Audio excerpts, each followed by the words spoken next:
मित्रों, किसी भी क्षेत्र में अगर आप सफल होना चाहते हैं तो उसके लिए तकनीकी ज्ञान, व्यावहारिक ज्ञान का होना बहुत ज़रूरी है। खासकर खेती को लोग घाटे का सौदा मानते हैं, उसको व्यवसाय का जो दर्जा है नहीं दिया गया है। लेकिन बहुत सारे युवाओं ने, बहुत सारे किसानों ने, महिलाओं ने खेती को व्यावसायिक रूप से उपयोग किया और एक अच्छी आमदनी प्राप्त कर रहे हैं। ऐसे में ही मैं बस्ती जनपद के बस्ती सदर ब्लॉक के रैकवार गाँव में हूँ। हमारे साथ एक प्रगतिशील युवा हैं जिनका नाम सर्वजीत यादव है और आप पीछे छप्पर देख रहे होंगे। ये छप्पर अभी शुरुआती अवस्था में इसमें सबसे ज़्यादा पौष्टिक मानी जाने वाली सब्जी मशरूम है और इसे पनीर का सब्स्टिट्यूट माना जाता है, विकल्प माना जाता है, क्योंकि इसमें किसी तरह की मिलावट नहीं की जाती है। तो ऐसे में इसकी डिमांड चाहे शादी हो, चाहे बर्थडे पार्टी हो या अन्य इस तरह के फंक्शन में दिनों दिन बढ़ती जा रही है। इसका प्रोसेसिंग करके इसको साल भर जो है डिब्बाबंद उपलब्ध भी कराया जाता है। हमारे साथ सर्वजीत यादव जी हैं, एक युवा व्यवसायी हैं। इनसे जानेंगे कि अगर कोई किसान, कोई व्यक्ति, कोई युवा मशरूम की खेती करना चाहता है तो सबसे पहले उसे किस तरह की ट्रेनिंग की आवश्यकता होती है, वो ट्रेनिंग कहाँ से प्राप्त कर सकता है। सर, आपका स्वागत है। और मैं जानना चाहूँगा कि आपने जब इसमें किस्मत आजमाई, इसमें कदम रखा, तो उसके पहले ट्रेनिंग कहाँ से ली थी? इसके पहले ट्रेनिंग वैसे तो कहीं से नहीं ली थी, मोबाइल से देखे थे। जी, जी। मोबाइल से सब सीखे हैं। हाँ, सब सीखे मोबाइल से। अच्छा, मोबाइल से जी। सीखा। तो मोबाइल से सीख करके पहली बार किस साल आपने मशरूम की खेती शुरू की? अभी आपकी हमारा तीसरी बार है। अच्छा। तीसरा सीजन है। तो कई बार क्या होता है, जब पहली बार हम खेती करते हैं, कोई व्यवसाय बिजनेस शुरू करते हैं, तो उसमें वो लाभ नहीं मिल पाता जिसकी हम अपेक्षा करते हैं। तो पहला साल कैसा गुजरा आपका? पहला साल तो अच्छा था, थोड़ा मौसम गर्मी बहुत जल्दी आ गया। अच्छा, अच्छा। हाँ। मैं स्टेप बाय स्टेप चलना चाहूँगा। मैं चाहूँगा कि अभी जो मैं देख पा रहा हूँ, इस यहाँ पर कंपोस्ट का ढेर लगा हुआ है। जी। मैं चाहूँगा मेरे साथी कंपोस्ट का जो ढेर लगा हुआ है इसको भी दिखा दें। कंपोस्ट तैयार करने के लिए किन-किन चीज़ों की आवश्यकता होती है और कंपोस्ट बनाने में कितने दिनों का समय लगता है?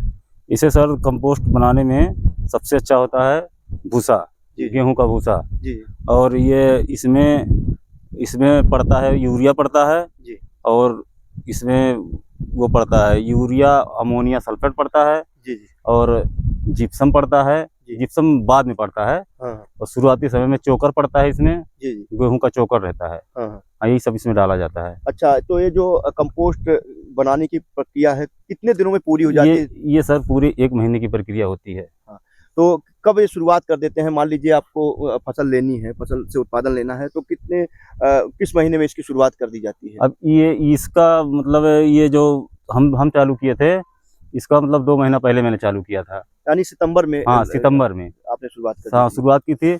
अब मेरा इसमें इस छप्पर में निकलने वाला है। जी, जी। जी। भूसे की किल्लत, चारे की किल्लत दिनों-दिन बढ़ रही है, क्योंकि कंबाइन का उपयोग हो रहा है, तो ये भूसे का जो स्टोरेज है कैसे कर पाते हैं, कि क्योंकि हर साल आपको फसल लेनी होती है? ये सर जब वो मौसम गेहूं का मौसम होता है जी, कटाई का, तो उस समय हम मंगवा लेते हैं जी, और जी। इसको इकट्ठा करके एक जगह पे जी, जी। इसके रख देते हैं।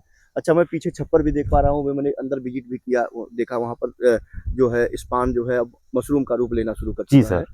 तो एक छप्पर कितने बाई कितने का तैयार होता है? कितने ये लंबाई ये चौड़ाई होती ये है? सर 50 फीट लंबा है और जी। 44 फीट चौड़ा है इसमें। अच्छा, क्या-क्या चीज़ों की ज़रूरत पड़ती है एक छप्पर तैयार करने में? ये पहले इसमें छप्पर गाड़ा जाता है। जी, उसके जी। बाद में इसपे ऊपर से पन्नी डाला जाता है जी, जी। और इसमें रैक बनाया जाता है। जी, जी। उसके बाद में जब भूसा तैयार होता है तो उसमें इसको डाला जाता है। अच्छा। अच्छा, ये इसमें बाँस, पुआल, उसके अलावा रक्कास, पन्नी, बहुत सारी चीज़ें देख पा रहे जी। हैं। जी। तो इसमें जो है लगभग कितनी लागत आ जाती होगी एक छप्पर बनाने में? अब ये सर एक छप्पर बनाने में लगभग 1 लाख कीमत आती है। अच्छा, उसमें कंपोस्ट भी शामिल होता है या कंपोस्ट पूरा छोड़ पूरा देते हैं? पूरा कंप्लीट। अच्छा, स्पान भी उसी में शामिल होता है? स्पान भी, हाँ। अच्छा, तो मान लीजिए कि आपने शुरुआत कर दी, आपने कंपोस्ट डाल दिया। कंपोस्ट डालने के बाद उसकी नमी की निरंतरता बनाए रखने के लिए कब-कब हम उस पर पानी हमें देना होता है? जैसे इसमें टाइम से पानी डालना पड़ता है। पानी ना कम होना चाहिए, जी, जी। ना पानी ज़्यादा होना चाहिए। तो उसके लिए क्या करते हैं? उसके लिए हम लोग उसमें पानी मारते हैं तो देख लेते हैं, जी। हाथ से उठाते हैं, देख लेते हैं कि पानी ज़्यादा है या कम है, हाँ। तो हम लोगों को मालूम चल जाता है। अच्छा, तो ये जो पानी बराबर मात्रा में गिरे, बहुत ज़्यादा ना हो, तो उसके लिए कौन से उपकरण का प्रयोग करते हैं? ये एक शावर आता है, जी, जी। उससे बहुत सिलो पानी गिरता है हाँ। और बहुत मुलायम पानी होकर गिरता है।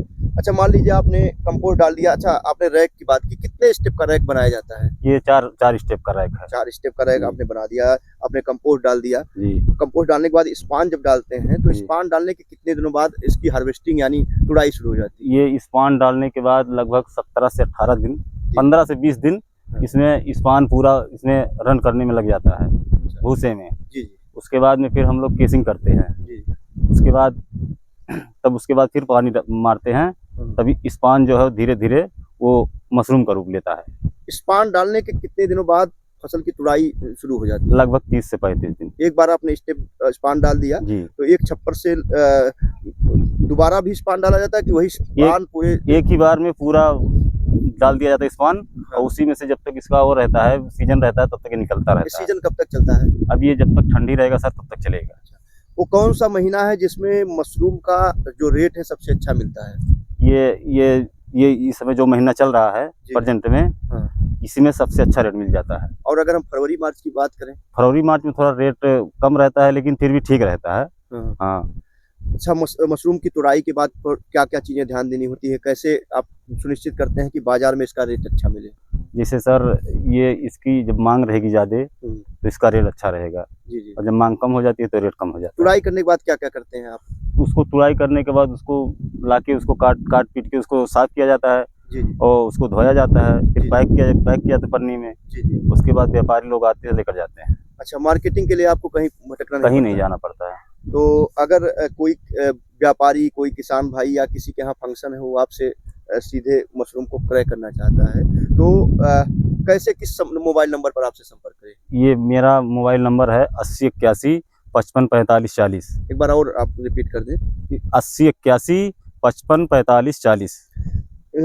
एक सवाल और छूट गया था। जी सर। स्पान की जो उपलब्धता होती है, आमतौर पर लोकल मार्केट में कम होती है, तो स्पान कहाँ से क्रय करते हैं? ये स्पान सर हम लोग हरियाणा से मंगाते हैं। अच्छा, हरियाणा से मंगाते हैं। सोनीपत हरियाणा। जी, जी। जी। अगर चलते-चलते हम लाभ की बात करें, तो 1 लाख रुपए अगर आपने एक छप्पर पर लागत लगा दी, तो सीज़न खत्म होते-होते कितना लाभ प्राप्त अब होगा? जान लीजिए सर 1 लाख अगर हम लगा रहे हैं तो उसमें से लगभग 1 लाख रुपया उसमें बच जाएगा। अच्छा, यानी आपने लगभग 5 छप्पर तैयार किए हैं, तो 5 लाख रुपए बच जाता है। तो ये लेबर कास्ट सब कुछ काट करके या वो लेबर इंक्लूड? उसमें सब इंक्लूड करके तो उसके बाद बता रहे हैं। अच्छा, तो मशरूम की खेती में और कोई ऐसी कठिनाई जो दूसरे जो किसान भाई हैं, युवा हैं, अगर शुरू करते हैं तो उनको ध्यान देने की ज़रूरत होती है? जी। क्या होती है? सबसे ज़रूरी चीज़ ये है, पहले जा करके कहीं पे प्रशिक्षण लें। जी, जी। बिना इसकी जानकारी के इसमें पैसा हो जाएगा लॉस। जी, जी। जी सर। अच्छा, तो मतलब प्रशिक्षण आपके नज़र से बहुत ज़रूरी है। बहुत ज़रूरी है। हमारे साथ सर्वजीत यादव जी थे, जो बस्ती सदर ब्लॉक के रैकवार गाँव के रहने वाले हैं। उन्होंने बहुत ही संक्षेप में, बहुत ही सटीक जानकारी दी कि किसान भाई कैसे मशरूम फार्मिंग शुरू कर सकते हैं, उसमें कितनी लागत आती है, कंपोस्ट कैसे तैयार होता है, कंपोस्टिंग की पूरी प्रक्रिया क्या होती है, कितने दिनों की होती है, स्पान कब पड़ता है, स्पान डालने के बाद तुड़ाई कब होती है, हार्वेस्टिंग कब होती है और कितने दिनों की फसल होती है। साथ ही छप्पर तैयार करने और पूरी एक छप्पर में लगने वाली लागत के बारे में भी उन्होंने स्पष्ट तरीके से बताई है।